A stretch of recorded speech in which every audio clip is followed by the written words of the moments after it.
In D&D campaigns, Dungeon Masters use a variety of methods and systems in order to challenge their players. The most typical way to do this in a dungeon crawl is by using a Wandering Monsters chart. But I rarely see many Dungeon Masters, especially ones who play 5th edition, actually use these charts. Typically you see more usage from amongst the old school Renaissance community, which I'm proudly a part of, as it was a lot of the older modules and adventures that really made good use of Wandering Monsters.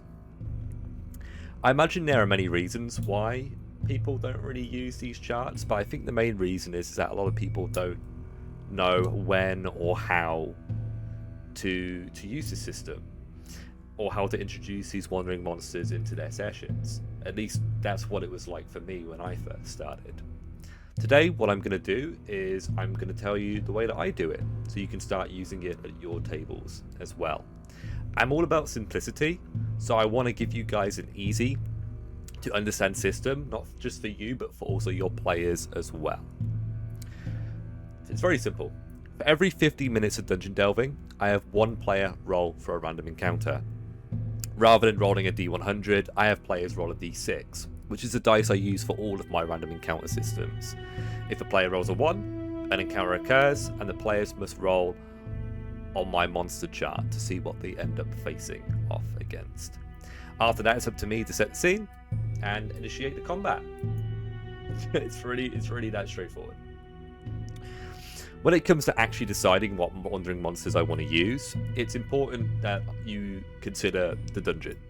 If you're using a module that doesn't really include a chart and you want to make one, just look at the types of monsters that are actually in the dungeon and include variations of them, whether it's a patrol, a monster that's hungry. It's really up to you.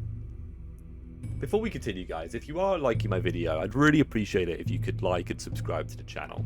It's really hard to grow on YouTube, and it seems the algorithm works a lot better when people interact more with your video. I'm hoping to hit 200 subscribers by the New Year's, which isn't very far away.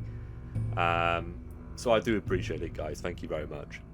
Anyway, let's get into the meat of this video. I've actually made a little dungeon for you guys today using Dungeon Scroll. Great software, by the way. Recommend it for anybody who's getting started with D&D. And I've come up with a little bit of a story for this dungeon. I think I made this and kind of prepped this in like 20-30 minutes. It's arguably probably ready for session. It's not a big dungeon by any means, but it's something that's going to be able to allow me to explain how I would use the system. So, the princess of a kingdom has been kidnapped by a powerful lich, who has locked her up in her family's forgotten tomb in this room right here.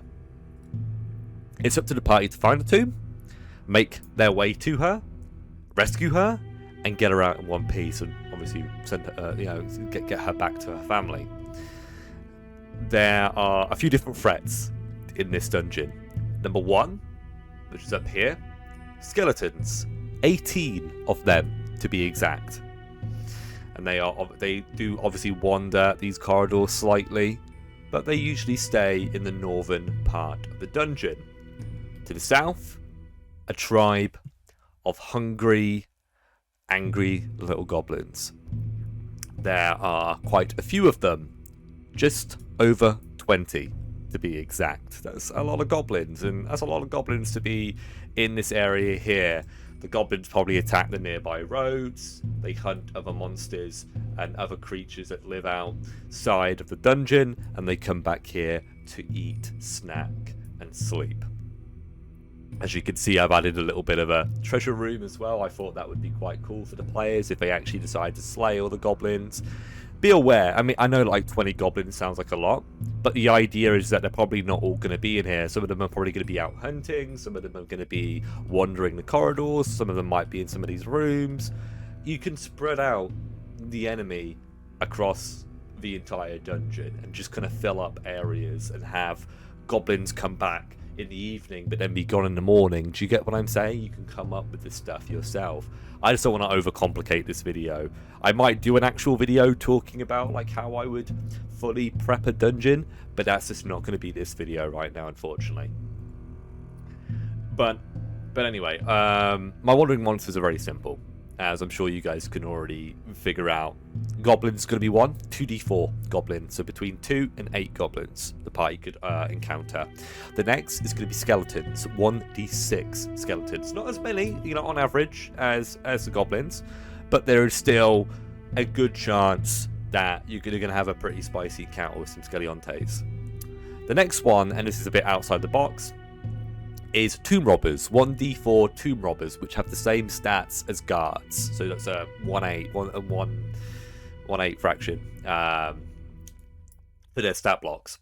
And the idea is that these tomb robbers are probably trying to find loot down here. The party could have a social encounter with these guys, maybe get them on board to help, maybe fight them. Who knows, right? That's the great thing about D&D, is that these crazy things can happen. The last thing, and I kind of threw it in for shits and giggles, is a mimic. Whether the mimic is going to try and eat the party or not, I really don't know. I usually just I see how the session's going and I make a decision based on that.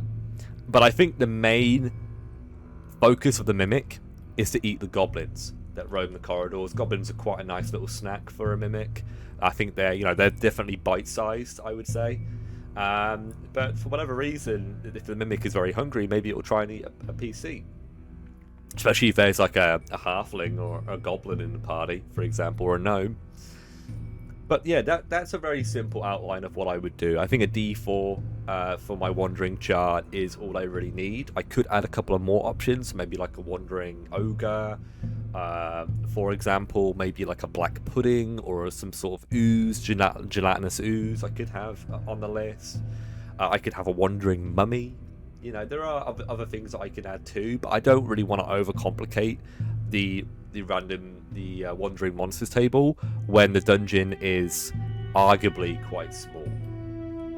For a larger dungeon, I would have many more options, and I would have it be a lot more. I probably have a different wandering chart for each section of the dungeon, just because different sections are probably going to have different types of monsters in them, right?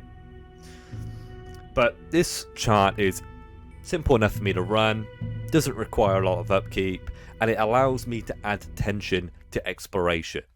Players sometimes like to move very slowly through a dungeon. They are overthinking things. Sometimes you've got to kind of give them a push in the backside just to get them exploring, just to get them actually doing your content. And telling the players that every 15 minutes IRL, they're going to have to roll for a random encounter, and there's a chance that they're going to have to fight, and that could keep happening over the course of 3, 4, or 5 hours, however long you guys play. It definitely gives the players the small kick in the backside that they need to save a princess. Anyway, let me know how you guys run Wandering Monsters. Apart from that, I hope you guys enjoyed the video. I'll see you guys next time on Loki's Lair.